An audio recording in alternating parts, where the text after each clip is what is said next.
We are very thankful that he has agreed to come on the show today. It has been somewhat of a, I don't know, stressful time, I would imagine, over the past few days for him. He was supposed to make history on Saturday. That was the plan, at least in his eyes, in Edmonton.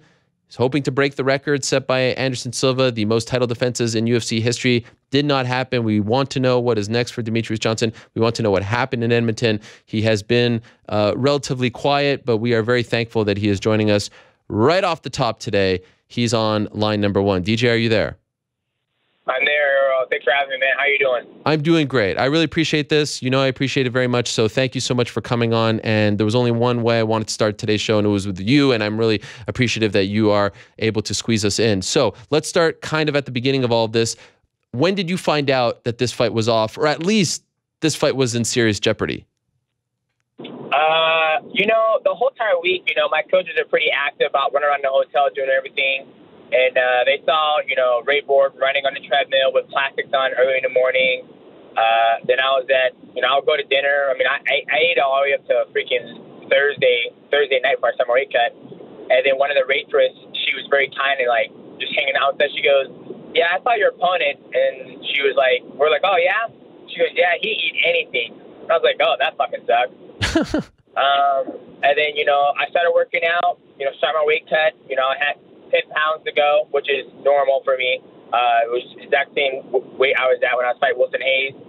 And I got a phone call from, you know, the UFC Hunter. And, you know, Hunter, they never call me unless two things. One, I'm in trouble, or two, something's wrong.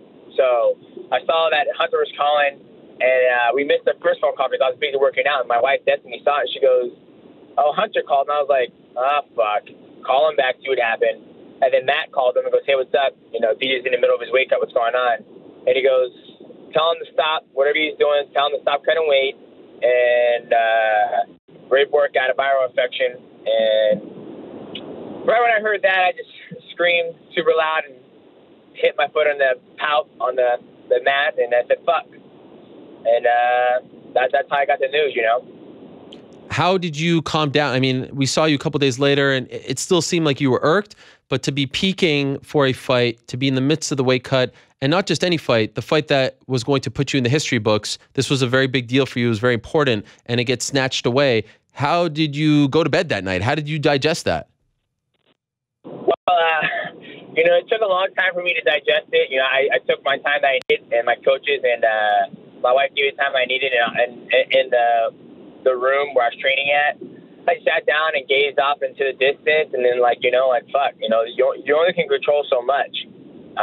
You know, a lot of these guys, when they hire, you know, dietitians, or they just can't figure out how to make the weight class, you know, it just happens. It's part of the thing. You know, there's been times where I had to cut 8.5 pounds in one day, and, you know, I could have easily gave up and said, no, my body stopped sweating, and I didn't want to keep on going.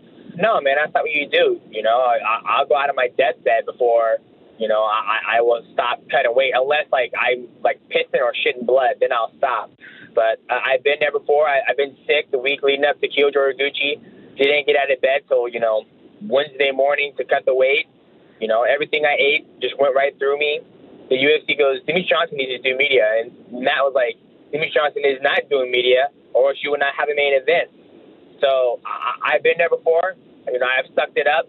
And, you know, there's been times Matt goes, we're pulling out this fight. I was like, man, I ain't pulling out shit. I was like, we need to get paid. We don't get paid unless we fight.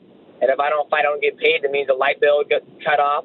It means I can't, you know, put money away in my retirement. So, but, you know, it happens. You move forward. And what can I do? I only can control so much, which is me. You know, I'm headed to the gym right now. I kissed my children goodbye this morning. I apologize to them that I can't take them to school. And, yeah, man, you got to move on with life and just put it behind you and see what happens. I can actually confirm that story. That's the only time you've ever canceled an interview with me. In Montreal, we were supposed to sit down and talk, and you said that you were really not feeling well. Every other time you've showed up, even under some of the more, you know, trying times. So I recall that you were very sick in Montreal prior to UFC 186. Do you believe, DJ, that this is a weight cutting issue? They swear that it isn't, but yet some weird things have happened since, where he says that he's, you know, let go of his nutritionist, and then they're responding. What do you think? He's had issues in the past. What do you think was the real issue here? I have no idea. I'm not in that camp. You know, I mean, it's funny because I talked to Jeff Levinsky, the USADA guy, and he said he was looking bad, and then Dr. Davidson saw me eating my salad, staying strict on diet. You know, he saw me eating that bed of fucking lettuce with that dry ash chicken. And then he was like, poor DJ, he didn't even know yet. And I respect him. You know, they got to keep it confidential. You know, if it was the other way around, I wouldn't want them to tell my opponent that, I'm having a hard time cutting weight, or I'm not gonna be able to make it to the fight. And I mean, what can you do, right? Did you consider asking for someone else? Did they even bring up the subject of fighting someone else? No, I mean, there was no point. You know, obviously, I'm not going to take another man's fight away from him so the other guy can sit out. I mean, like, obviously, they had two flyweights on the card that had Henry Cejudo and Wilson Hayes. It wouldn't be right for me. It would be very selfish of me to be like, well, fuck, I already beat both of you guys, so let me fight one of you. Who wants the rematch now? Let's keep this thing going. You know, obviously, the UFC, when they gave me the call, they said, hey, we're going to try and make this work. You know, right now, we're talking closely to your, best management team in the world, first-round management. Malky, stay safe in Florida. You're a good man. Helping everybody put sand back to Borderberry's window. I think he's doing it, to become mayor of Miami, but good man. So I think first-round manager Abe and Malky are working close to the UFC.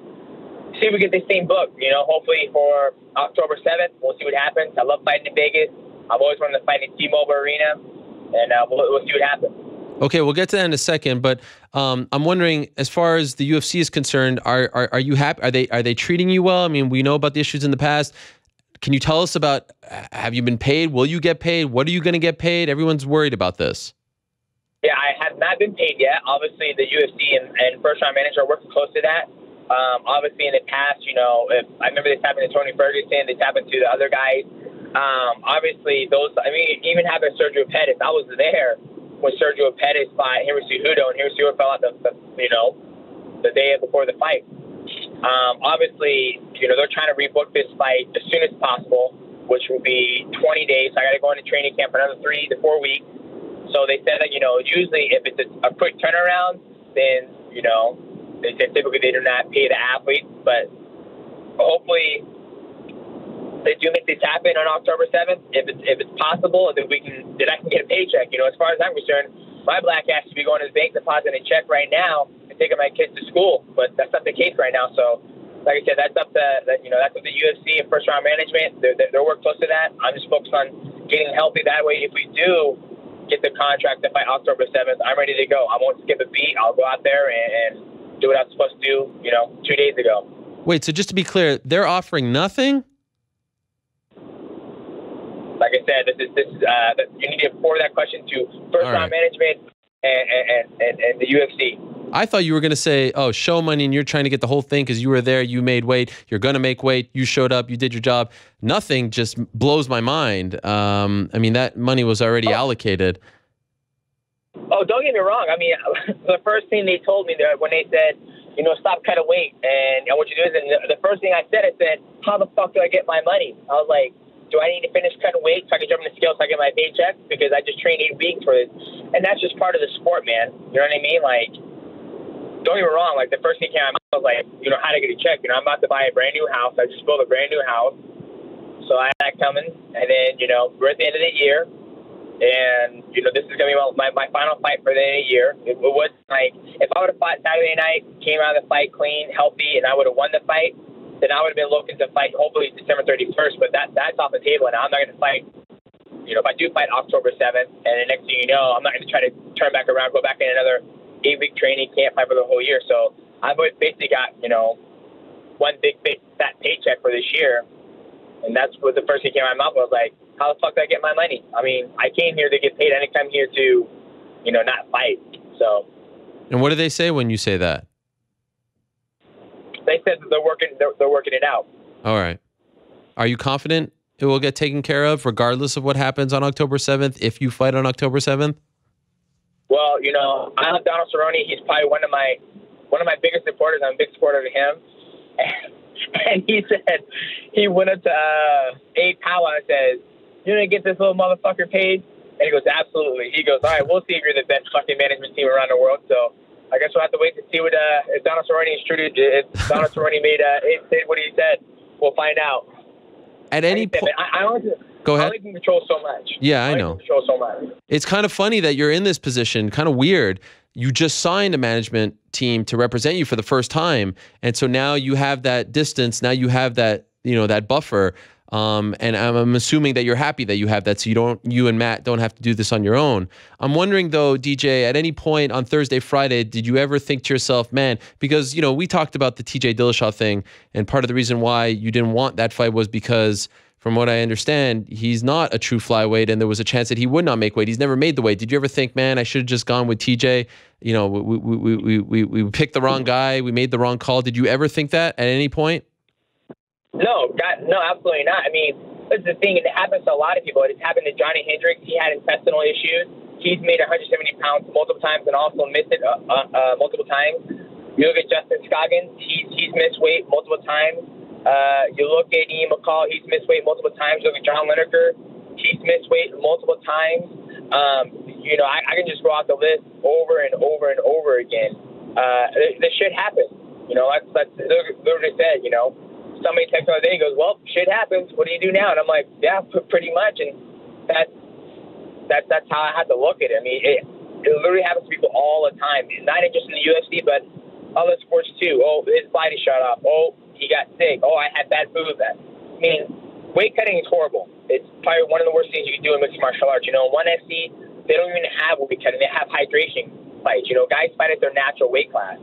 So guys who walk around at, 160 pounds, they're fighting at 155 pounds, or they're fighting at whatever's close. Ben Askren, he doesn't fight at 170. He fights at 185, which is natural weight class.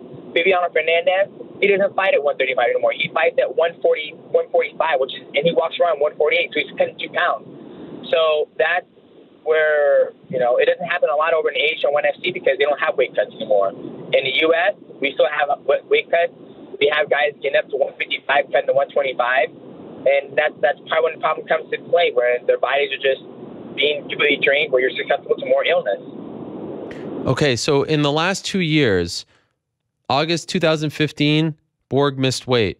July of 2016, pulled out 10 days before a fight. September 2016, pulled out 3 days before a fight against Ian McCall.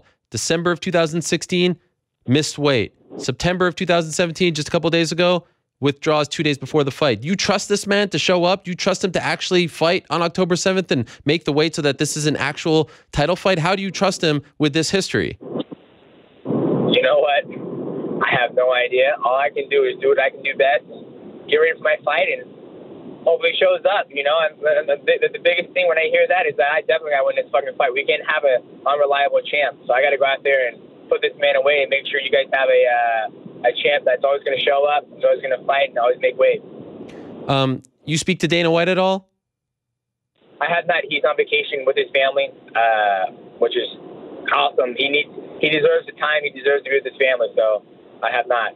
Okay, so the main person from the UFC that you've been talking to is Hunter Campbell. Yeah, Hunter Campbell. Yeah, like I said, man, I said it on Saturday night. It feels good for me to find out the news from the UFC instead of on Twitter or Instagram or Facebook or from one of you guys.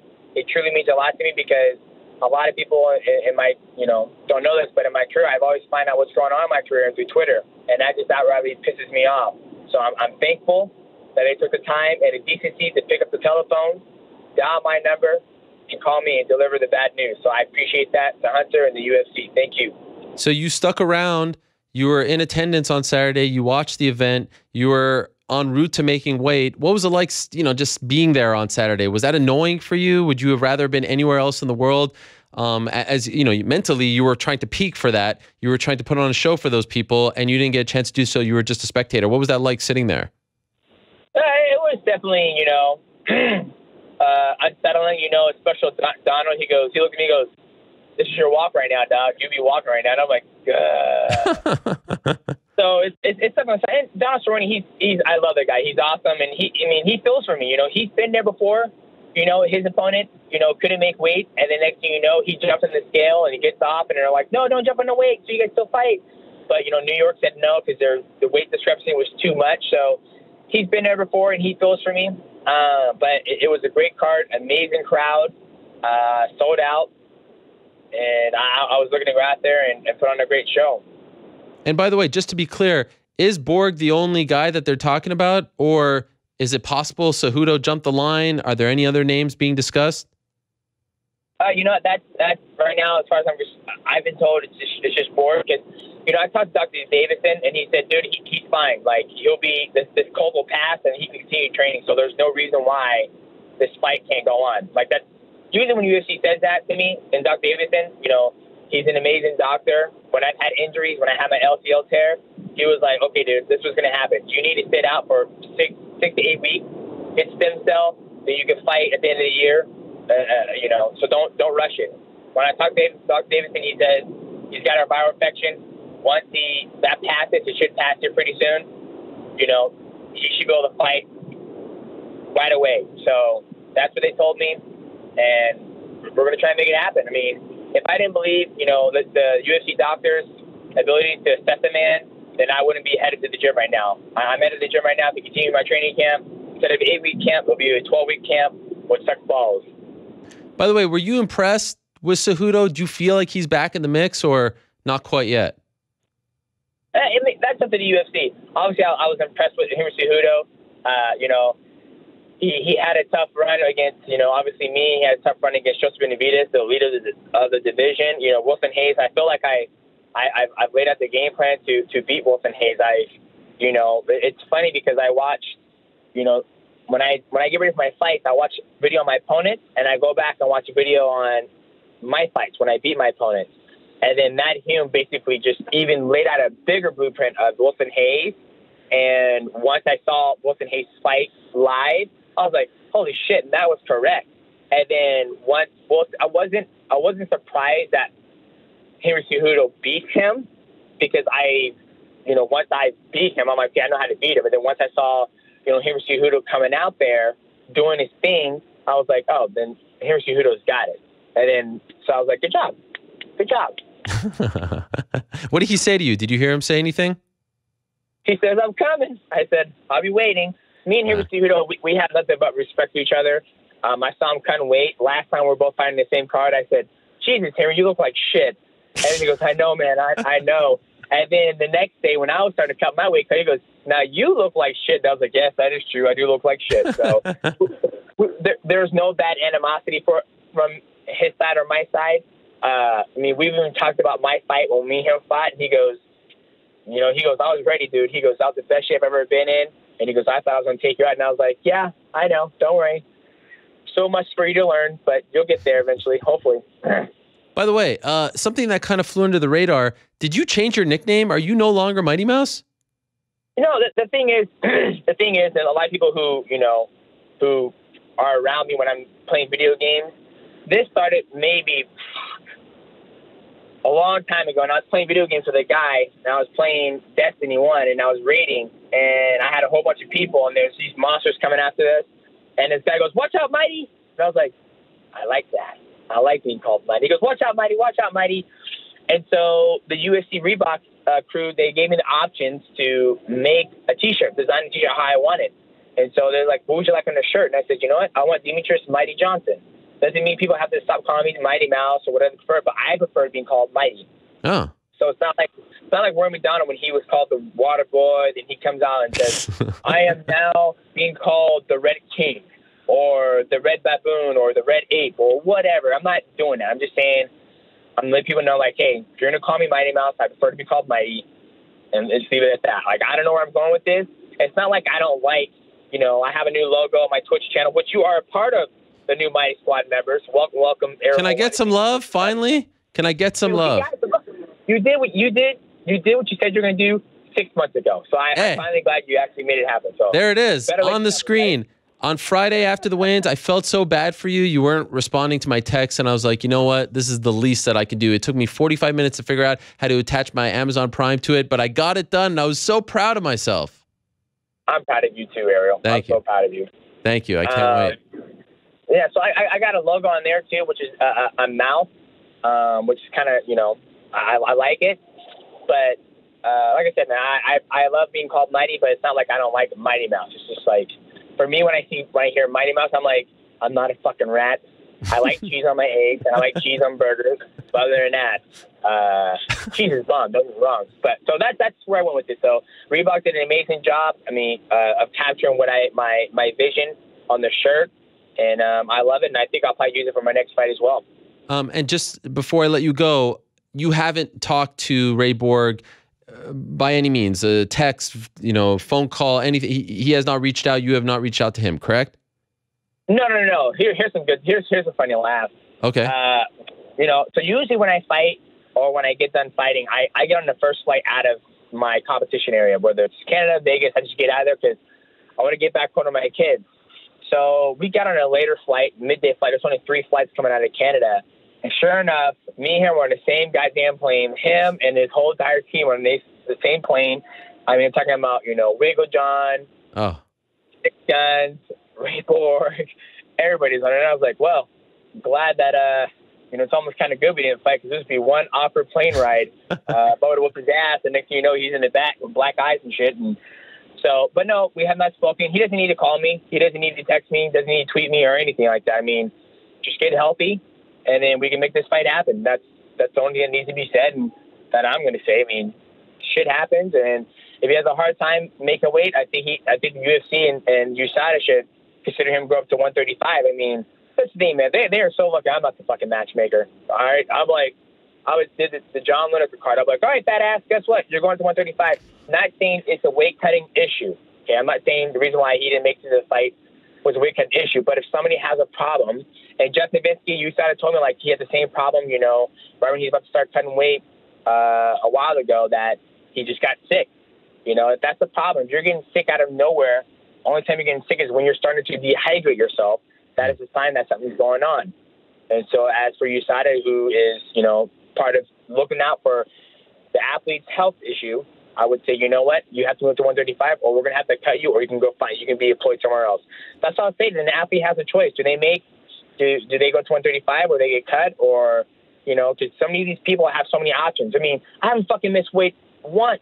I mean, I showed USADA, and I'll post it today on Twitter, that I keep tracking my weight 4 months out of, or 5 months out of my competition, to where I'm still walking around at 141, 142, 140, 138, to where these guys, they blow up to 155 or maybe 150, and I don't even see that shit. I don't even see 145, and I need whatever I want. Chocolate stouts, Negro Modelos, ribs. I had chicken and waffles last night, and I woke up weighing 139.9. So it's not like I'm starving myself. Wait a second, Ariel. DJ, you were on the same plane, and he still didn't say anything to you? No, he did not. He didn't even look me in the eye. Dang. Dang. Wow. All right. So right now you're preparing for October 7th, unless told otherwise. That's what I'm preparing for. I'm preparing for October 7th. Like I said, I had chicken and waffles last night. It was amazing. Going to the gym right now, and I'm going to get back into it. I mean, I didn't get a paycheck, so I'm still searching for my paycheck. And they say I got to, fight and make weight October 7th, and I'm coming to fight and collect some cash. Yeah, well, I hope they give you 2 paychecks if you make weight on October 7th, because I think you deserve your win and show. I think that's crazy. I thought you were fighting for the win. I thought the show was a foregone conclusion. I thought that was in your hands already. That is disappointing. Hopefully they make it right, and it's good that you are represented by those guys. Hopefully they're fighting for you. Appreciate the time, DJ. Thank you so much for coming on. I really, really appreciate it, and hopefully you can get some clarity to all of this. Fight on October 7th, break that record, and then go on your merry way. Keep doing big things. Awesome. Thank you, everyone. I appreciate it. And thank you so much for subscribing to the channel. All the people out there can subscribe to the channel. It's twitch.tv/UFC 125. God bless everybody, and be kind to one another. I'll see you tonight on the stream, right? That's right. I'm doing some giveaways, giving away some of the Reebok Mighty shirts. So hopefully you might get one. We'll see. All right. I can't wait. Thank you, DJ. All the best. All right, brother. There he is. Demetrious Johnson. One of a kind. What a class act. Appreciate his time very much.